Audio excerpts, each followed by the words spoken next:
26 নিৰ্বাচনত দিছপুৰৰ পৰা বিদায় দিম হিমন্ত বিশ্ব শৰ্মাক জাতি ধৰ্মৰ নামত ৰাজনীতি কৰাটো কোনো হিন্দু মুছলমানে সহ্য নকৰে হিমন্ত বিশ্ব শৰ্মাক দিছপুৰৰ পৰা বিদায় দিবলৈ এতিয়া নিৰ্বাচন অহালৈ অপেক্ষা কৰিছে প্ৰতিজন কংগ্ৰেছীয়ে উজনিত এতিয়া ৰাজপথলৈ বিজেপি চৰকাৰখনৰ বিৰুদ্ধে হাজাৰ হাজাৰ মানুহে প্ৰতিদিনে ৰাজপথলৈ ওলাই আহিছে গতিকে হিমন্ত বিশ্ব শৰ্মাক 26 নিৰ্বাচনত দিছপুৰৰ পৰা বিদায় দিয়া হ'ব এনেদৰে এতিয়া হিমন্ত বিশ্ব শৰ্মা আৰু বিজেপি চৰকাৰখনৰ বিৰুদ্ধে কেইবাটাও বিস্ফোৰক মন্তব্য কৰিছে কংগ্ৰেছী বিধায়ক জাকিৰ হুছেইন সিকদাৰে জনাইছো এটা পলিটিক্যাল ব্ৰেকিং নিউজ 26 নিৰ্বাচনত দিছপুৰৰ পৰা বিদায় দিম হিমন্ত বিশ্ব শৰ্মাক হিমন্ত বিশ্ব শৰ্মা পুনৰ অসমৰ মুখ্যমন্ত্ৰী হোৱাটো অসমৰ কোনেও নিবিচাৰে হিমন্ত বিশ্ব শৰ্মাক বিদায় দিবলৈ প্ৰতিজন কংগ্ৰেছীয়ে এতিয়া অপেক্ষা কৰিছে নিৰ্বাচনলৈ বিজেপিক বিদায় দিবলৈ উজনিৰ ৰাজপথলৈ এতিয়া ওলাই আহিছে হাজাৰ হাজাৰ মানুহ আমি জুবিনৰ দেশৰ মানুহ আমি শংকৰ আজানৰ দেশৰ মানুহ জাতি ধৰ্মৰ নামত ৰাজনীতি কৰাটো কোনো হিন্দু মুছলমানে সহ্য নকৰে জুবিন গাৰ্গেও কৈছিল অসমত হিন্দু মুছলমান সকলোৱে মিলাপ্ৰীতিৰে থাকিব লাগে আৰু বিজেপি চৰকাৰৰ বিৰুদ্ধে কেইবাটাও বিস্ফোৰক মন্তব্য কৰিছে বিধায়ক জাকিৰ হুছেইন সিকদাৰে এটা গুৰুত্বপূৰ্ণ খবৰ জনাইছো 26 নিৰ্বাচনত দিছপুৰৰ পৰা বিদায় দিয়া হ'ব হিমন্ত বিশ্ব শৰ্মাক দিছপুৰৰ পৰা বিদায় দিবলৈ এতিয়া কংগ্ৰেছীসকলে অপেক্ষা কৰিছে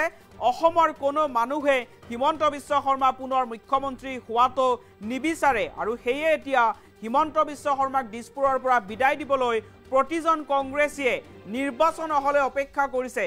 উজনি অসমতে এতিয়া বিজেপি চৰকাৰখনক বিদায় দিবলৈ ৰাজপথলৈ হাজাৰ হাজাৰ মানুহ প্ৰতিদিনে ওলাই আহিছে আমি জুবিন গাৰ্গৰ দেশৰ মানুহ আমি শংকৰ আজানৰ দেশৰ মানুহ গতিকে হিন্দু মুছলমানৰ নামত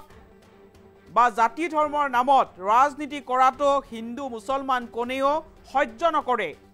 আৰু জুবিন গাৰ্গেও কৈছিল যে অসমত হিন্দু মুছলমান সকলোৱে মিলাপ্ৰীতিৰে থাকিব লাগে গতিকে যেহেতু আমি জুবিন গাৰ্গৰ দেশৰ মানুহ আমি শংকৰ আজানৰ দেশৰ মানুহ গতিকে আমি জাতি ধৰ্মক লৈ ৰাজনীতি কৰাটো সহ্য নকৰো কোনো হিন্দু মুছলমানে জাতি ধৰ্মক লৈ ৰাজনীতি কৰাটো সহ্য নকৰে আৰু 26 নিৰ্বাচনত দিছপুৰৰ পৰা হিমন্ত বিশ্ব শৰ্মাক বিদায় দিয়া হ'ব কংগ্ৰেছীসকলে এতিয়া অপেক্ষা কৰিছে নিৰ্বাচন আহিলেই হিমন্ত বিশ্ব শৰ্মাক দিছপুৰৰ পৰা বিদায় দিয়া হ'ব প্ৰতিজন কংগ্ৰেছীয়ে এতিয়া নিৰ্বাচনলৈ অপেক্ষা কৰিছে আৰু হিমন্ত বিশ্ব শৰ্মাৰ বিৰুদ্ধে এতিয়া এনেদৰে মন্তব্য কৰিছে কংগ্ৰেছী বিধায়ক জাকিৰ হুছেইন সিকদাৰে বিধায়কগৰাকীৰ মন্তব্য আছে হিমন্ত বিশ্ব শৰ্মা আৰু বিজেপি চৰকাৰখনক লৈ জাকিৰ হুছেইন সিকদাৰে কি মন্তব্য কৰিছিল আজিৰ দিনটোত মন্তব্য আগবঢ়াব লৈছো বেছি সংখ্যক ৰাইজে আমাক আশীৰ্বাদ দিব বেছি ৰাইজে আমাক শক্তি দিব ৰাইজৰ শক্তি আশীৰ্বাদ লৈ 2026 ইনশাআল্লাহ পাকাবাদবাৰী বিধানসভা সমষ্টিত কংগ্ৰেছ দলৰ প্ৰাৰ্থীয়ে 80% ওপৰৰ ভোট লৈ জয়যুক্ত হ'ব এয়া নিশ্চিত আৰু একেলগে 2026 নিৰ্বাচনৰ ৰণত যুদ্ধ কৰি হিমন্ত বিশ্ব শৰ্মাক দিছপুৰৰ পৰা বিদায় দিব যিসকলে যোগদান কৰিলে তেখেতসকলে এতিয়াৰ পৰা আমাৰ দলৰ সদস্য আমি এটা পৰিয়ালৰ নিচিনা কৰিছো আৰু আমি যেটা দল কৰো আমাৰ দল কেৱল দলৰ সতীৰ্থই নহয় আমি এটা পৰিয়ালৰ নিচিনা কৰিছো ধৰ্ম পালন কৰিব পাৰে মূৰত টুপি লৈ যাতে ঘূৰি থাকিব পাৰে কপালত তিলক লগাই যাতে ঘূৰি থাকিব পাৰে মন্দিৰত যাতে ভালকৈ পূজা কৰিব পাৰে মছজিদত যাতে ভালকৈ নামাজ পঢ়িব পাৰে তেনেকুৱা এখন অসম আমি কৰিব বিচাৰো তেনেকুৱা এখন ভাৰতবৰ্ষ কৰিব বিচাৰো আৰু সেই কাম যিসকলে বাধা দিয়ে তেওঁলোকৰ বিৰুদ্ধে হৈছে যুদ্ধ কৰা আমাৰ কাম এই হৈছে কংগ্ৰেছ দলৰ উদ্দেশ্য কংগ্ৰেছ দলৰ উদ্দেশ্য হৈছে বিপদত মানুহৰ ওচৰত থিয় হোৱা বিপদত মানুহৰ কাষত থিয় হৈ মানুহক সহায় কৰা সমাজৰ দুৰ্গতসকলক সহায় কৰা এই কাৰণে নিৰ্বাচন অতি সোনকালে বিচাৰি আছে যাতে নিৰ্বাচন অহাৰ লগে লগে হিমন্ত বিশ্ব শৰ্মাক মুখ্যমন্ত্ৰী চকীৰ পৰা বিদায় দিব পাৰে যাতে নিৰ্বাচন অহাৰ লগে লগে এটা এটা ভোট দি বিজেপি সৰকাৰক দিছপুৰৰ পৰা বিদায় দিব পাৰে হয়নে নাই শ্ৰদ্ধা ৰাইজ প্ৰতিজন ইয়াত থকা উপস্থিত থকা প্ৰতিজন ব্যক্তি আমি অপেক্ষা কৰি আছো কেতিয়া হ'ব নিৰ্বাচন বিদায় দিম হিমন্ত বিশ্ব শৰ্মা চৰকাৰক বিদায় দিম বিজেপি চৰকাৰক কাৰণ যোৱা 4.5 বছৰ হিমন্ত বিশ্ব শৰ্মাৰ চৰকাৰে যি ধৰণে কথাবাৰ্তাবোৰ আমাক কৈছে যি ধৰণে কথাবাৰ্তাবোৰ কৈ সংবিধান উলংঘা কৰিছে নিয়ম নীতিবোৰ উলংঘা কৰিছে কোনো এজন মানুহে আৰু হিমন্ত বিশ্ব শৰ্মা মুখ্যমন্ত্ৰী হওক কেতিয়াও নাভাবে কেতিয়াও চিন্তা নকৰে কি হিন্দু কি মুছলমান কি ধুবৰী কি গোৱালপাৰা কি বৰপেটা কি বঙাইগাঁও কি নলবাৰী বজালী গুৱাহাটী কামৰূপ দৰং কেৱল নহয় এতিয়া তিনিচুকীয়াতো মানুহ ওলাই আহিছে হাজাৰ হাজাৰ হিমন্ত বিশ্ব শৰ্মা বিজেপিক বিদায় দিয়াৰ কাৰণে ডিব্ৰুগড়তো ওলাই আহিছে হাজাৰ হাজাৰ মানুহ হিমন্ত বিশ্ব শৰ্মা বিজেপি চৰকাৰক বিদায় দিয়াৰ কাৰণে যোৰহাট শিৱসাগৰ চৰাইদেউ গোলাঘাট শোণিতপুৰ মাজুলী লখিমপুৰ ধেমাজি বিশ্বনাথ চাৰিআলি সকলোতে মানুহ ওলাই আহিছে হাজাৰ হাজাৰ লাখ লাখ মানুহ ওলাই আহিছে আৰু সকলোৰে এটাই কথা বিজেপি চৰকাৰ পৰিৱৰ্তন কৰিব লাগে ইতিমধ্যে আপোনালোকে মোবাইলে টিভিয়ে সকলোৱে আপোনালোকে দেখা পাইছে গতিকে এই পৰিৱৰ্তন অসমৰ ৰাইজে অত্যাচাৰী শাসকৰ তলত আৰু থাকিব নিবিচাৰে হিমন্ত বিশ্ব শৰ্মাৰ এই ডাঙৰ ডাঙৰ লেকচাৰ কিন্তু কামত নাই জাতি ধৰ্মৰ মাজত ভাগ ভাগ কৰা কথাবিলাক আৰু কোনো হিন্দু মানুহে সহ্য নকৰে কোনো মুছলমান মানুহে সহ্য নকৰে আমি জুবিনৰ দেশৰ মানুহ আমি শংকৰদেৱৰ দেশৰ মানুহ আমি মাধৱদেৱৰ দেশৰ মানুহ আমি আজান ফকীৰৰ দেশৰ মানুহ জুবিন গাৰ্গেও কৈ গৈছে এইখন অসমত অসমীয়া জাতি হিন্দু মুছলমান সকলে মিলা প্ৰীতিৰে থাকিব লাগে শংকৰদেৱেও কৈ গৈছে গুৰুজনাই কৈ গৈছে এইখন অসমত হিন্দু মুছলমান অসমীয়া জাতি একেলগে থাকিব লাগে মাধৱদেৱ আজান ফকীৰেও কৈ গৈছে এইখন অসমত হিন্দু মুছলমান একেলগে থাকিব লাগে কিন্তু হিমন্ত বিশ্ব শৰ্মা বিজেপিৰ নেতাসকলে কয়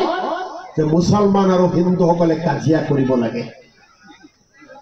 মুছলমান আৰু হিন্দুসকলে কাজিয়া পেচাল কৰিব লাগে কাৰণ কাজিয়া পেচাল কৰি থাকিলে তেওঁলোকে দিছপুৰত শাসনত বহিব পাৰে ঠিক আছে শ্ৰদ্ধা ৰাইজ